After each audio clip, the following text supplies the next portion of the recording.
Continuamos con el programa de crecimiento. Estamos en la serie Madurez. El tema de hoy es causa de la inmadurez. 1 Corintios 14:20 dice: hermanos, no sean niños en el modo de pensar, sino sean niños en la malicia, pero maduros en el modo de pensar. Y 1 Corintios 13:11, cuando yo era niño, hablaba como niño, pensaba como niño, juzgaba como niño, mas cuando ya fui hombre, dejé lo que era de niño. La inmadurez se evidencia cuando perdemos la batalla en tres frentes: el mundo, la carne y Satanás. Cada uno de estos enemigos interviene para impedir que cumplamos con los tres valores fundamentales: amar a Dios, amar al prójimo y amar la misión. Vamos a mirar a tres inmaduros, tres historias, quienes eran niños en la manera de hablar, de pensar y de juzgar. Se trata de Caín, del hermano mayor, y de Jonás. Y en los tres casos encontramos que se ve afectado el amor a Dios, amor al prójimo y amor a la misión. En primer lugar vamos a mirar a Caín: amando mi ofrenda más que a Dios. La historia está en Génesis capítulo 4, versículo 1 al 12. Caín hizo de la adoración una competencia. Su mirada no se hallaba centrada ni en Dios ni en el propósito de la ofrenda. El nombre Caín significa obtener, adquirir. Y sin duda, esta era la razón de su vida. Caín se enojó y se deprimió. El enojo es una emoción que sale a la luz porque la persona interpreta que hay una injusticia. Y la depresión o el semblante decaído, como aparece allí en el pasaje, es cuando no podemos manejar correctamente la emoción de la tristeza, causada por una pérdida. Caín reaccionó equivocadamente ante lo que él consideró, por un lado, una injusticia y por el otro lado, una pérdida. Su amor estaba en su ofrenda y no en Dios. Detrás de este acto de enojo, depresión y posterior asesinato, no hay duda que está la mano del enemigo de nuestras almas, de Satanás. Dios había profetizado que la simiente, o sea, el descendiente, el hijo de la mujer, sería quien aplastaría la cabeza a la serpiente. Y era evidente para esta serpiente antigua que el primer competidor no era Caín, era Abel, porque él sería la simiente o el descendiente según sus conceptos. 1 Juan 3:12 lo expresa directamente: Caín mató a su hermano porque era del maligno. ¿Qué caracteriza a quienes aman más lo que hacen que a Dios mismo? Si miramos la historia de Caín, veremos que hay tres actitudes específicas: enojo con Dios, reacción contra su hermano y compasión consigo mismo. Hay enojo con Dios porque inmediatamente que su corazón y su ofrenda fue desaprobada por Dios, Caín se enojó y decayó su semblante. Es en este contexto que Dios le habla, y siempre es así. Dios es el primero. Dios le dio los pasos correctos: examen, arrepentimiento, restauración, reconciliación, dominio propio. Pero Caín no escuchó a Dios ni prestó atención. Caín no dio ningún tipo de respuesta a Dios. Dios le hablaba y Caín cerró sus oídos. Como resultado, descargó todas sus frustraciones contra su hermano. Lo invitó al campo y lo mató. Ahí vemos cómo él descarga esa reacción contra Abel. Y cuando Dios le preguntó: ¿dónde está Abel tu hermano?, él le responde con un enojo evidente: ¿soy yo acaso guarda de mi hermano? Y es allí donde él comienza a presentar autocompasión. Incluso cuando recibe el castigo, él le dice: entonces, ay de mí, porque cualquiera que me vea cuando me mirare me va a matar. Y entonces Dios puso una señal en la frente de Caín. Fíjense cómo estas tres actitudes: enojo con Dios, reacción contra su hermano y compasión consigo mismo, son características de que hemos perdido nuestro amor primario, nuestro amor a Dios. Si te sientes identificado con alguna de estas actitudes, entonces hay que reforzar el amor a Dios. ¿De qué manera? Conociéndole más a través de la palabra y la oración. Desarrollemos por esto el hábito del tiempo a solas con Dios. ¿Cómo vas con tus lecturas? ¿Qué tal tu tiempo con Dios? Vences al maligno cuando la palabra y la oración están activas. En segundo lugar tenemos la otra historia, que es la del hermano mayor, donde nos encontramos a uno que amaba más a un cabrito, al cabrito, que a su propio hermano. La historia está allí en Lucas capítulo 15, del versículo 11 hasta el versículo 30. Recordamos que los tres valores fundamentales son amar a Dios, recordamos, amar al prójimo y amar la misión. Y aquí nos encontramos con el hermano mayor, quien tiene una disfuncionalidad en su corazón, ya que no estaba amando a su hermano, a su prójimo, como lo debía hacer. La historia nos muestra que amaba más el cabrito que nunca comió que a su propio hermano. Repasemos brevemente la historia. Su hermano menor había pedido por anticipado que le dieran todo lo que le correspondía como herencia. Esa situación revelaba una disfuncionalidad en la familia. Podríamos pensar en muchas razones: crisis familiares, tal vez el padre era viudo, y esta situación provocó que, para evitar conflictos, hiciera caso a la petición de su hijo menor. Sin duda, podríamos armar toda una novela pensando en las razones y las circunstancias. El hecho es que el padre le dio la parte que le correspondía y el muchacho se fue.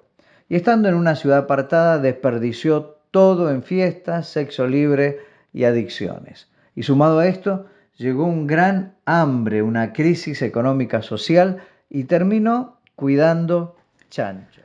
El pródigo se arrepintió y volvió hambriento, flaco, sucio y en la ruina total, pidiendo trabajo como peón en la hacienda de su padre.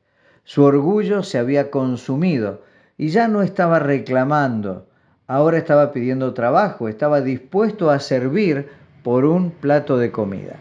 Pero fue recibido con misericordia por su padre, una misericordia que ilustra punto a punto la gracia de Dios. El padre le puso ropa nueva, sandalias nuevas, un anillo en su mano, muestra de la identidad, y festejó con el becerro gordo, el que esperaban usar para un banquete especial. ¿Y qué pasó con el hermano mayor? Primero, él llega de trabajar y recibió una comunicación falsa. Él preguntó a qué se debía este festejo y el criado, malintencionado, le dijo que estaban comiendo el becerro gordo porque había vuelto su hermano y había llegado bueno y sano. Esto sin duda era una gran mentira, pero él decidió creerla. Fue entonces donde mostró un corazón rencoroso, se enojó, no quiso entrar a la fiesta. Entonces su padre se acercó para convencerlo de que entrara, y al igual que Caín, se verifican celos amargos. Fíjense que hace una comparación donde, desde su perspectiva, el injusto y el malo llega a ser el padre. Él dice: tantos años te he servido y ni siquiera un cabrito me has dado para disfrutar con mis amigos. Pero claro, viene tu hijo, que despilfarró tu fortuna con prostitutas y alcohol, y lo recibes preparando el mejor becerro. Y es entonces donde el padre pone la perspectiva correcta. La herencia ya era de él, porque su padre no solo le había dado a su hermano menor la parte que le correspondía, sino que se lo había entregado a él también por anticipado. O sea que el dueño de todo era el hijo mayor. Él no necesitaba pedir ningún tipo de permiso para el cabrito ni para el becerro. La gracia puede festejar el arrepentimiento, mientras los celos con resentimiento traen siempre amargura. Por esto, la Biblia dice que no dejemos que crezca ninguna raíz de amargura en nuestro corazón, porque por ella muchos son contaminados. El hermano menor, al final, se había rendido ante el amor del padre, pero el hermano mayor no dejó que esa gracia le afectara. ¿Qué es lo que hace que no podamos disfrutar del amor de y a nuestros hermanos? La razón es el otro de los enemigos del cristiano. Se trata de la carne. Santiago en el capítulo 4 lo deja bien en evidencia. Versículos 1 y 2 dice: ¿de dónde vienen las guerras y los pleitos entre ustedes? ¿No es de vuestras pasiones, las cuales combaten en vuestros miembros? Codiciáis y no tenéis, matáis y ardéis de envidia y no podéis alcanzar. Combatís y lucháis, pero no tenéis lo que deseáis porque no pedís. ¿Amas a tu hermano como a ti mismo? La única manera es siendo lleno del Espíritu Santo. Por esto, confiesa tu pecado, restaura tus relaciones, reconcíliate y llénate de su Espíritu. En tercer lugar, llegamos a Jonás, amando mi quincho más que la misión. En Jonás, la historia está en Jonás capítulo 4. Este es el tercer ejemplo de inmadurez. Amando mi enramada o mi quincho más que la misión. Uno de los títulos que se le puede dar a Jonás es el de dormilón. En el capítulo 1 y en el capítulo 4 del libro de Jonás encontramos a este profeta durmiendo. Primero está en el barco y luego en la playa. En un camarote, Jonás se encontraba acunando la misión del predicador y bajo una calabacera adormecía la misericordia por el perdido. Este dormilón es despertado en primer lugar allí en el capítulo 1 por el dueño de la embarcación y también es despertado por el dueño del universo en el capítulo 4. ¿Estoy cumpliendo con mi misión o he sacado pasaje para Tarsis? ¿Me compadezco del destino de los demás o lo más importante son mis problemas?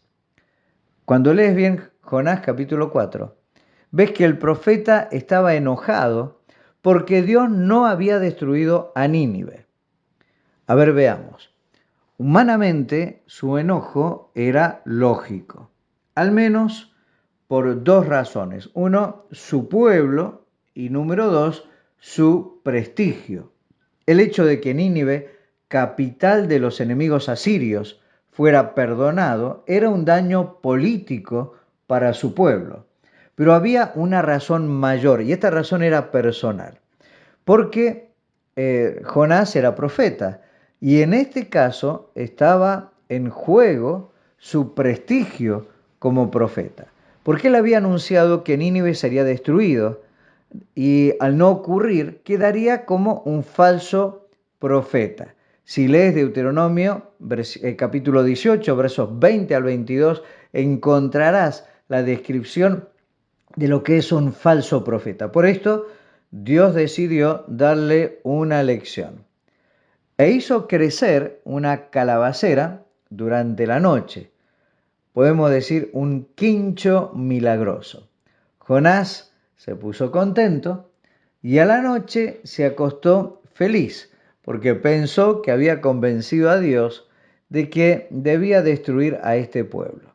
Este profeta tenía el mejor sitio para ver cómo caería fuego o azufre del cielo o un terremoto tragase a todos los ninivitas. Y esos asesinos se lo merecían. Mientras dormía, dice la Biblia, apareció en escena un pequeño gusano. Dios lo había enviado para secar la calabacera. Y como si esto fuera poco, preparó un viento solano que hirió a Jonás en la cabeza. Este, tambaleando y con gran frustración, repetía vez tras vez: mejor sería para mí la muerte que la vida. Y fue en esta situación en que Dios entrevistó a Jonás. Jonás, ¿tanto te enojas por la calabacera? Y furioso el profeta contestó: mucho me enojo, hasta la muerte. Y el Señor, mirándole como un padre amoroso a su hijo rebelde, responde: ¿tuviste tú lástima de la calabacera en la cual no trabajaste, ni tú la hiciste crecer, que en espacio de una noche nació y en espacio de otra noche pereció? ¿Y no tendré yo piedad de Nínive, aquella gran ciudad donde hay más de 120.000 personas que no saben discernir entre su mano derecha y su mano izquierda y hay muchos animales? ¿Cuál era el mundo de Jonás? ¿Hasta dónde llegaba su visión? ¿Por qué cosas se preocupaba? Para este profeta desobediente, lo más importante era su enramada y su calabacera. Ese era su mundo, y que a los demás los parta un rayo.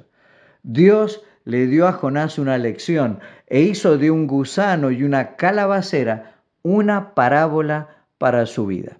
El Señor le dio al profeta descontento una bendición con el propósito de quitársela.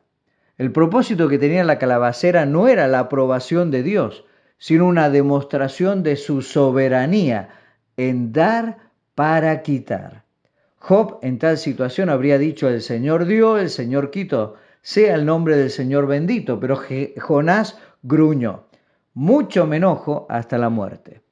Dios miraba la necesidad espiritual de miles en esa ciudad, mientras Jonás miraba su prestigio y su calabacera. Pablo tuvo un Jonás como parte de su equipo. Se trató de Demas. En su última carta a Timoteo, le expresó a Timoteo ese deseo de que por favor lo visitara. Le dijo: ven pronto a verme, porque Demas me ha desamparado amando este mundo y se ha ido a Tesalónica. Juan da un diagnóstico efectivo al decir: no amen al mundo ni las cosas que están en el mundo. Si alguno ama al mundo, el amor del Padre no está en él. Y el mundo pasa y sus deseos, pero el que hace la voluntad de Dios permanece para siempre. Recordemos entonces que la inmadurez se acompaña siempre de falta de amor a Dios, al prójimo y a la misión. Y los provocadores, los enemigos del cristiano: Satanás, la carne y el mundo. Por esto, renovemos hoy estos valores y ordenemos nuestras prioridades. Dios les bendiga. Nos alumbra la visión, corrige nuestros pasos, renueva nuestro interior, nos alienta en esperanza a seguir. Es el agua que purifica nuestro ser, es aliento para obedecer. Tu palabra permanecerá. Tu palabra es la única verdad. Tu palabra nos alumbrará.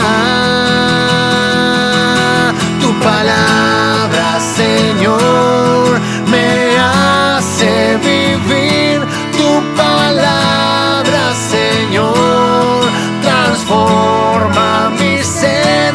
Tu palabra, Señor, guiará mi vida. Tu palabra, Señor.